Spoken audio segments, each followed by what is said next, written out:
The moment everything changed. The air inside the Bennett family estate felt unnaturally still, like the calm before a Midwest summer thunderstorm. We were barely 10 minutes into the reading of my grandfather's will when the temperature in the room dropped, not literally, but in that way only betrayal can make it feel 20 degrees colder.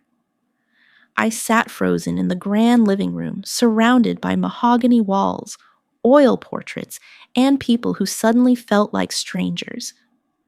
My heart was still raw from losing Grandpa just 6 days earlier. I hadn't even fully unpacked my overnight bag from the hospital when my mother stood up, her heels clicking sharply on the oak floor, and placed a firm, performative hand on Gregory Hayes's shoulder.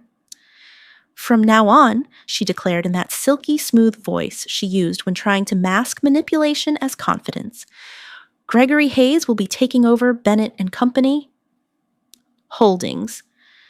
Her words cut through the room like a rusty saw.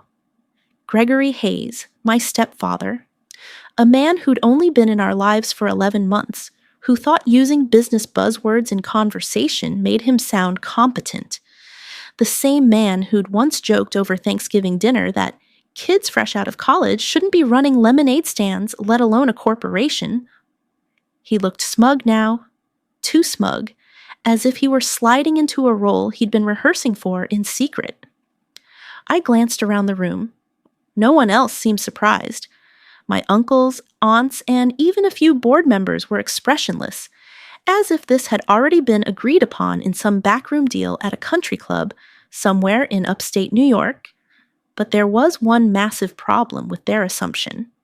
A detail they didn't know, or maybe refused to believe. I owned the company now. Exactly 1 week before the funeral, I'd been sitting beside Grandpa's hospital bed, listening to the steady beep of machines and the subtle ticking of his wristwatch, the same one he wore when he founded Bennett and Company Holdings back in 1964. He reached over, his hand trembling slightly, and took mine. "Claire," he rasped, his voice barely more than a whisper, "you're the only one I trust." My chest tightened. That man, who'd built an empire from a $10,000 bank loan and a garage the size of a 2-car driveway, was choosing me. "Don't let them take what I built," he added. "They'll try. And when they do, don't be afraid." I hadn't fully understood what he meant until now. The family attorney, Harold Milton, a gray-haired man with a voice like gravel and the patience of a saint, cleared his throat and adjusted his bifocals. All eyes turned to him. My mother's smirk was barely hidden, her arms crossed like someone waiting for a toast to confirm their coronation. But then, Harold Milton looked directly at me. "According to Edward Bennett's final will and testament," he began, "his entire estate, including the Bennett and Company Holdings Corporation, all real estate, financial assets, and holdings, is hereby left to his granddaughter, Claire Bennett." The silence hit like a freight train barreling down a Pennsylvania track at full speed. My mother's smile fell like a chandelier crashing to the ground. "That must be a mistake," she barked. "He meant to leave it to me." Her voice was clipped, tight, laced with that privileged outrage only someone who's never been told no can summon. Harold Milton didn't flinch. "There is no mistake. Claire is the sole heir. Effective immediately, she owns 100% of Bennett and Company Holdings." The room exploded, not in sound, but in stares. I felt the heat of every gaze snapping toward me. I could hear a pin drop on the velvet rug. Gregory Hayes let out an incredulous laugh under his breath, the kind you give when someone tells you the weather in Phoenix dropped below 40 degrees Fahrenheit. "Sweetheart," he said in that patronizing tone men use when they're trying to diminish you while sounding polite, "this company, your grandfather's legacy, it's not a college project. You don't know what you're doing." I didn't answer. I didn't need to. The will had spoken. Then my mother did something even more unthinkable than trying to steal my birthright. She stood taller, looked me dead in the eyes, and said, "Then pack your things. You are no longer welcome in this house." Our house. That's what she called it. I blinked. Our house? I almost laughed. And then I did. Just a short, bitter chuckle. "You mean Grandpa's house?" I replied, my voice calm, almost amused. "You might want to reread that will, Mom, because I think there's another surprise waiting for you." And there was. Not just the company, not just the bank accounts. The will had made it crystal clear. The mansion, the beachfront home in Florida, the Wyoming ranch, everything now belonged to me. She didn't just lose control of Bennett and Company holdings. She lost her crown, her castle, and her illusion of power. Her face turned ghost white. Gregory Hayes's bravado cracked for the first time since he walked in. And for the first time in my life, I wasn't the forgotten girl in the corner of the room. I was the one holding the keys to the empire. They thought I'd crumble, that I'd hand it all over, scared and overwhelmed. But Grandpa hadn't raised a coward. He'd raised a Bennett. The plot underneath the smiles. If the moment the will was read had shattered the illusion, what came next revealed the rot beneath the surface. The days that followed were a blur. Funeral flowers wilting on the marble foyer table, whispers traveling faster than the scent of my grandfather's old cologne, and my mother retreating behind a wall of silence that was anything but peaceful. But I knew better. The look in her eyes as she told me to pack my bags in a house that now legally belonged to me wasn't grief. It was fear, dressed up in rage and dripping with entitlement. She wasn't mourning her father. She was mourning the empire she thought she'd inherit. And Gregory Hayes? He didn't even try to hide his frustration anymore. The smirk had faded. Now he watched me like a chess player stuck 3 moves behind. 3 days later, I got the first call from the company's public relations director. "Ms. Bennett, you might want to see this," she said, her voice tight. She sent me a link. I tapped it, and there it was, on the homepage of a major finance site. Bennett Empire falls into inexperienced hands. Investors rattle sabers. The article was brutal. It painted me as a 25-year-old socialite with zero experience, implying I was a spoiled heiress playing CEO with Grandpa's billion-dollar toy. There were even quotes, anonymous sources claiming I was overwhelmed, immature, and a liability.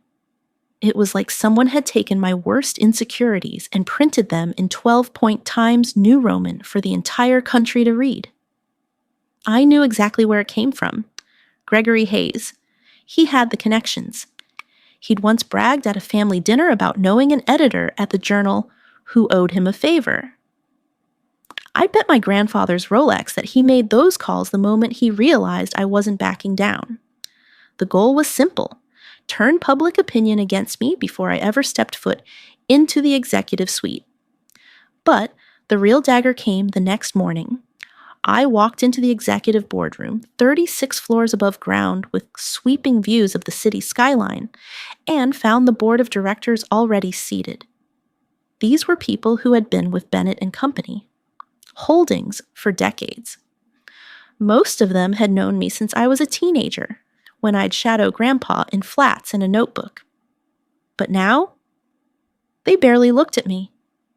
Mr. Holloway, the most senior member and a man with a handshake like a vice grip, cleared his throat.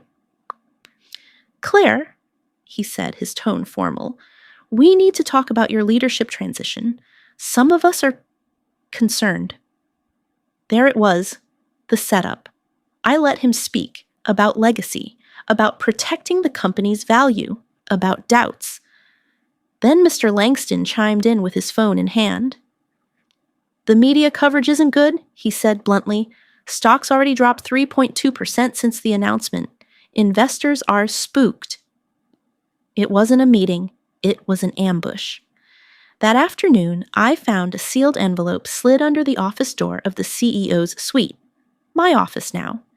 Inside was a formal request. The board was initiating a vote to reevaluate leadership. In other words, they were already planning to oust me. Gregory Hayes and my mother were behind this, and I knew it. When they couldn't take the company legally, they turned to manipulation and perception. Paint me as the girl in over her head. Whisper into the ears of fearful shareholders. Set the house on fire and then offer themselves as the firefighters. But they underestimated something crucial. I had been preparing for this since the moment Grandpa looked me in the eye in that hospital room. And he hadn't just left me assets. He'd left me allies. I called Daniel Crawford that night. Daniel wasn't family, but in many ways, he'd been more of a mentor to me than my own mother. He was Grandpa's oldest business partner, a financial wizard who once turned a failing steel firm into a Wall Street darling in under 2 fiscal quarters. And, more importantly, he despised Gregory Hayes and saw right through my mother's polished charm. I figured it was only a matter of time, Daniel said when he answered my call. They're coming at you from all sides? Media, board, even inside PR, I replied. They want me out before I even take the chair. He chuckled, but it wasn't a warm sound. Classic hostile playbook, but lucky for you, I've flipped bigger tables than theirs. That night, we crafted a strategy. Step 1, win back investor confidence. Daniel reached out to old colleagues, key shareholders, people who had backed my grandfather for years. We arranged a private investor meeting. The message was simple. Bennett and Company. Holdings was not being handed to a naive girl, but to someone who had shadowed her grandfather every summer since high school. Someone who had earned their MBA, someone who knew the company's operations inside and out. Step 2, own the narrative. I booked an exclusive interview with a respected journalist from a national business network. No fluff, no tears, just facts, strategy, and vision. I showed up early, wore my grandfather's lapel pin, and answered every question with the precision of someone who knew the business better than the reporters did. Step 3, expose the saboteurs. Daniel used his contacts to trace the leaks. Sure enough, the source led back to a private IP tied to Gregory Hayes. We gathered emails, call logs, even a draft press release that had never gone public, but proved he'd been plotting to undermine me from the start. By the end of the week, the tide was turning. The new headlines read, Claire Bennett fights back. Young CEO gains key investor support. Exclusive interview reveals Claire's bold vision for the future of Bennett. But I knew the real test was coming. The boardroom, the vote, and I wasn't walking in unarmed. The boardroom battle. The morning of the board vote felt heavier than any corporate pitch, media interview, or investor meeting I'd ever faced. I stood in front of Bennett and Company Holdings' towering headquarters, 56 stories of glass, steel, and legacy, knowing full well this day would either cement my role as CEO or end it before I even had time to move my coffee mug into the executive office. Inside, the lobby was buzzing. Suits moved like clockwork, screens flashed stock updates, and a digital banner read, Board convenes to vote on leadership transition. Short, cold, clinical, and potentially the headline of my professional obituary if I lost. I rode the elevator to the 52nd floor, the executive level. It was the same elevator I used to take with Grandpa when I was 15, shadowing him during summer breaks while the rest of my friends were at the lake. He always told me, Claire, business is like a poker game. Everyone smiles until the flop. Today, I was ready to call their bluff. The doors opened to a wall of suits and guarded stairs. The boardroom was full, every seat taken. Mr. Holloway sat at the head of the table, hands steepled, lips pursed like he was waiting for a reason not to trust me. Across from me, Gregory Hayes sat with the smug confidence of a man who'd already measured the drapes for the corner office. And next to him, of course, my mother, dressed in a sharp navy blue pantsuit, playing the concerned family member while concealing a dagger behind every word. Holloway stood. We're here today to vote on the future leadership of Bennett and Company. Holdings, several members have raised concerns about Claire Bennett's readiness. An alternative plan has been proposed. That was their cue. Gregory Hayes rose slowly, like he was accepting an Oscar. Ladies and gentlemen, he began, this company needs seasoned leadership. While we all respect Claire's position, we must prioritize stability. He gestured with a practiced hand. That's why I'm proposing a solution. Claire remains CEO in title, respected, visible, but I assume operational control. Together, we preserve the Bennett name while ensuring competence in execution. He smiled at me like I was a homecoming queen giving up the tiara for someone more prepared. I let the silence hang. 1 beat, 2. Then I reached for the folder Daniel and I had prepared. I slid it down the table toward Holloway. This, I said evenly, is what Gregory Hayes has been doing behind closed doors. The room hushed. Inside the folder were printed emails, text transcripts, and financial records showing that Gregory Hayes had been in contact with 2 of our biggest competitors, sharing strategic insights, discussing joint ventures, and even offering to quietly dismantle key departments in exchange for future compensation. Gasps rippled down the table like a domino line being knocked over. Mr. Langston, who had once casually dismissed me, leaned forward, scanning the documents. These are incredibly serious accusations. Daniel, seated beside me like a silent storm, finally spoke. They're not accusations, they're facts, verified by our internal cyber team and backed by timestamps. Gregory Hayes didn't want to lead Bennett and Company. Holdings. He wanted to cannibalize it. Gregory Hayes' face turned a shade of red that would have triggered concern in any doctor's office. This is outrageous, he barked. It's a smear campaign, fabricated. But I wasn't done. I tapped on the table once and added, we also traced the source of the negative media campaign that dropped our stock 3.2% in 48 hours. The IP address, registered to a burner device in your name. And before you deny it again, Gregory Hayes, the device was purchased with your Amex, ending in 8724. Sound familiar? Now even my mother looked shaken. Her eyes darted toward him. Her poker face was slipping. Gregory Hayes stood so fast his chair screeched backward on the hardwood. This is slander. You've set me up. I smiled. Actually, you set yourself up. I just held up the mirror. Holloway's voice cut through the noise. Enough. He looked at Gregory Hayes with something close to disgust. You orchestrated a betrayal against the company while posturing as its savior. That alone disqualifies you from any leadership role moving forward. My mother stood, lips pressed so tight they'd lost all color. You can't be serious. She's a child. You're handing a billion-dollar company to someone who can't even rent a car without an underage fee. Mr. Langston shook his head.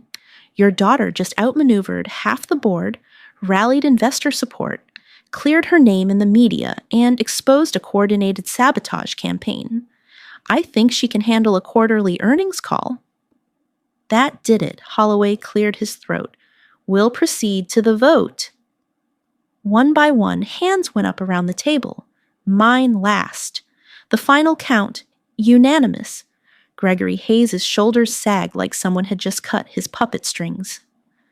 Holloway looked toward security. Escort Mr. Hayward out of the building immediately. I watched as Gregory Hayes, once so sure he'd win, was led out by 2 security guards, his eyes darting wildly, still trying to calculate an exit strategy. My mother lingered. She stepped close, low enough so no one else could hear. You think this is over? You're naive, Claire. The sharks are always circling, and now you're bleeding. I didn't flinch. Then let them circle. I know how to swim. Later that night, I sat alone in the CEO office, my office. The city sparkled beyond the windows. Daniel walked in with 2 coffee cups and handed me one. "You did it," he said. I shook my head. "Number Grandpa did. He taught me how to fight. I just followed through." Daniel smiled. "You're going to change everything around here." I looked out at the skyline, the same one Grandpa used to say he built 1 brick at a time. That's the plan. The legacy I built.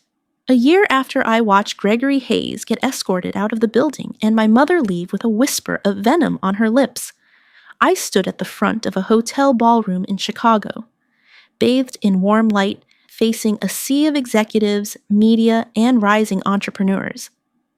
My company's logo glowed on a 10-foot LED screen behind me. Just beneath it, in crisp serif font, the headline from Business Weekly was framed like a badge of honor. Claire Bennett, the CEO who proved everyone wrong. As I gripped the edges of the podium, I thought back to everything it had taken to get here. The betrayal, the smear campaigns, the boardroom ambushes, the way people used to look at me like I was just some kid with a trust fund and a last name. But that girl was gone, and in her place stood a leader who had fought tooth and nail for her seat at the table, then proceeded to rebuild the entire table. When my grandfather left me, Bennett and Company Holdings, I began, scanning the audience. Many said I was too young, too inexperienced, too emotional. Some even predicted I'd collapse under pressure within the first quarter. But what they didn't know was that I wasn't walking into this role alone. I was walking in with the memory of a man who started this company with nothing but a $10,000 loan and the belief that integrity mattered more than image. The crowd leaned in, not a single fork scraping across the linen-covered tables. I let the silence breathe, then continued. I didn't take over a company. I inherited a legacy, and legacies aren't maintained. They're earned, day by day, decision by decision. The applause was slow at first, respectful. Then it swelled into something powerful. I smiled, but it was a smile of resolve, not relief. That first year hadn't been easy.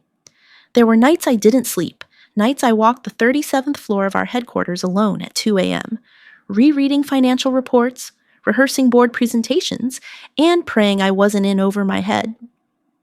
I remember once, after a rough earnings call where the market reacted poorly to a restructuring plan, I sat on the floor of my office with takeout spread across a coffee table, the city lights stretching beyond the window, and I whispered aloud, "Grandpa, I hope I'm not screwing this up." But then I remembered what he told me in the hospital room. Don't be afraid, I prepared everything. And he had. Daniel Crawford remained my closest advisor. Not because I couldn't make decisions on my own, but because he reminded me that humility was part of strength. Under his mentorship, I built a leadership team that didn't just believe in legacy, they believed in vision. We restructured operations, invested in green technology, opened new logistics hubs in Kentucky and Arizona, and increased our workforce by 17%, all without outsourcing a single American job. I turned the corner office from a symbol of ego into a war room of ideas. My door stayed open, my ears even more so. I implemented bi-weekly floor walks, where I spent an hour walking every department, listening, asking questions, and, most importantly, learning. I knew that if I wanted to keep the soul of this company intact, I had to stay grounded, and people noticed. By the end of Q3, our stock had rebounded 12%. By the fourth quarter, we'd outperformed projections and landed 3 major government contracts. Our workforce satisfaction hit a record 91%, and I was nominated for Forbes' Top 40 Under 40 list. But none of that meant as much to me as the email I received one Sunday morning, just before I left for my grandfather's grave to mark his birthday. It was from an intern in the R&D department. She wrote, "You don't know me, but I've watched you lead. And I just wanted to say, thank you for showing us that women can do more than inherit. We can build, we can own, and we can last." I didn't realize I was crying until the screen of my iPad blurred. That was legacy, not a stock ticker, not a corner office, or a feature in a glossy magazine. It was creating a culture where people, especially the ones who had been overlooked, underestimated, or unheard, could finally rise. Of course, my mother and Gregory Hayes tried to come back. About 6 months after the vote, I received a legal letter claiming undue influence had been exerted on my grandfather. They wanted to challenge the will again. But the courts dismissed the case almost instantly. Grandpa had updated the will while fully lucid, and every line had been backed by video testimony, witness affidavits, and a trail of documentation that could make any litigator weep. Their defeat was quiet this time. No grand statements, just silence. The last time I saw my mother, she was standing outside the building during our annual holiday gala, wearing a fur coat that looked out of season and a smile that no longer reached her eyes. "You really think this is what he wanted?" she asked me, her voice brittle in the December wind. I looked at her, truly looked, and realized I didn't need her approval anymore. "No," I said, "I don't think it. I know it." Now, as I stood before hundreds of industry leaders and next-generation entrepreneurs, I realized this wasn't just a business victory. It was personal. It was proof that no matter how loud the world tells you you're not enough, what matters is that you keep showing up, day after day, until they can no longer ignore your results. I closed my speech with the words I'd memorized years ago from my grandfather's journal, something he wrote before his first big deal ever closed. Success isn't about age, it's about preparation, perseverance, and the ability to rise when everyone expects you to fall. The crowd stood to their feet, and in that moment, I wasn't just Claire Bennett, CEO, I was the legacy, alive and unshakable. The price of power. The applause eventually faded, the stage lights dimmed, and the ballroom that had once felt electric was now scattered with linen napkins, half-finished desserts, and the muffled sound of heels echoing off polished marble floors. I stood by the floor-to-ceiling windows, a glass of club soda in my hand, watching Chicago's skyline blink under the midnight sky. I could see the reflection of myself in the glass, tailored navy suit, hair pulled back, badge clipped to my waist. I looked the part. God, I was the part. But as I stood there, I finally let myself ask the question I'd avoided for over a year. Was it worth it? It's easy to romanticize success when it's someone else's story. But when you're living it, when you're the one bleeding behind the press releases, waking up at 4 a.m. to triple-check forecasts, dodging backstabbers in the same room where your grandfather once shook hands with presidents, success feels different, heavier, lonelier. The truth is, power comes at a cost, and I paid it, every penny. After the boardroom vote, after Gregory Hayes' public downfall and my mother's humiliating exit, I had thought things would settle, that the storm would finally pass. But I learned quickly that running a billion-dollar company doesn't leave room for stillness. There's always another fire, another lawsuit, another whisper campaign designed to chip away at your confidence. I no longer had the luxury of being anyone's granddaughter. I was now Claire Bennett, CEO of Bennett & Company Holdings, and every decision I made came with consequences that rippled across payrolls, shareholder meetings, and quarterly earnings calls. And behind every email, every boardroom nod, every handshake at those glossy networking events, there was always someone waiting for me to slip. Some people smiled to my face and took bets behind my back about how long I'd last. Others called me the girl who got lucky, Some even said my grandfather left the company to me out of guilt. And yet, I stayed. I showed up every single day, even when the pressure made it hard to breathe. Even when I walked through the 20,000 square foot headquarters, knowing that most of the people passing me in the hallways had once doubted me. Even when I missed holidays, lost friends, and couldn't remember the last time I'd gone 3 days without checking earnings dashboards on my phone, I kept going. Because every time I felt like quitting, I remembered who I was doing this for. I was doing it for the young women who had been told they were too emotional for leadership. For the overlooked interns who knew more than their bosses but weren't allowed to speak in meetings. For my grandfather, who had built an empire and saw through all the noise to the person I was becoming. But most of all, I was doing it for myself. Because after everything Gregory Hayes and my mother did to sabotage me, after the manipulation, the media warfare, the legal threats, I refused to let them win. I never saw them again. Not in person, anyway. Gregory Hayes tried a few last-ditch attempts to crawl back into relevance. He filed an op-ed in some second-rate finance blog a few months later, trying to frame himself as a visionary investor wrongfully silenced. It didn't land. He disappeared quietly like a stain you scrub until it fades. My mother? She vanished in a different way. I heard she moved to Palm Beach, spent some of her dwindling savings on a luxury condo, and started telling people she was taking a well-earned sabbatical. Some nights, I still think about the look on her face when the will was read. The moment she realized she hadn't just lost a company, she'd lost control. But what she never understood was this. I never wanted her power. I just wanted her to believe in me. She never did.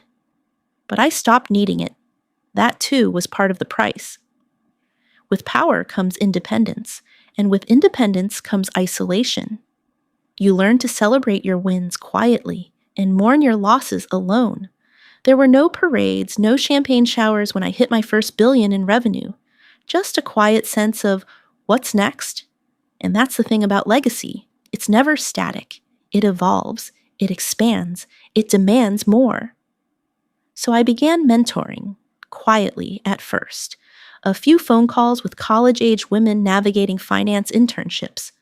Then coffee meetings. Then speaking engagements. I didn't want the spotlight. I wanted to lift. To be the person I never had when I was being dismissed in those early board meetings. I also started a foundation in my grandfather's name.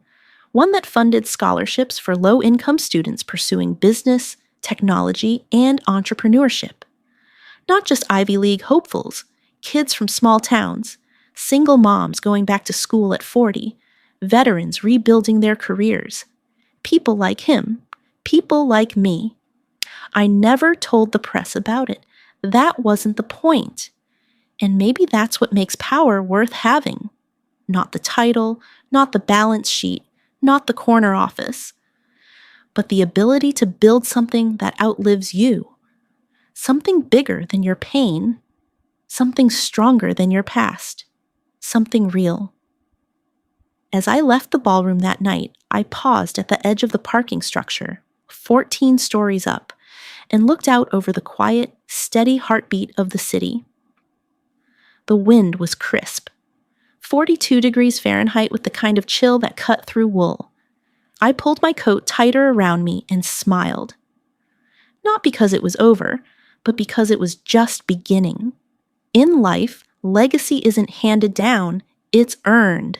Claire Bennett's journey in this story is a powerful reminder that strength isn't about titles or age. It's about resilience, preparation, and purpose. Many of us in midlife understand what it feels like to be underestimated, to watch others assume control, or to be quietly dismissed despite years of effort. But Claire's story reminds us that quiet strength, backed by integrity and grit, can turn the tide. We're never too young or too old to stand our ground, especially when we're fighting for something we believe in. Whether you're building a business, raising a family, or redefining your next chapter, the lesson is clear. Show up, stay steady, and let your actions speak louder than any assumption. What truly matters isn't the approval of others, but the legacy we build through character, courage, and consistency. When storms come, and they will, it's not about avoiding them. It's about learning to swim when the sharks circle. Because real leadership isn't about power. It's about what you do when no one believes in you. Accept yourself.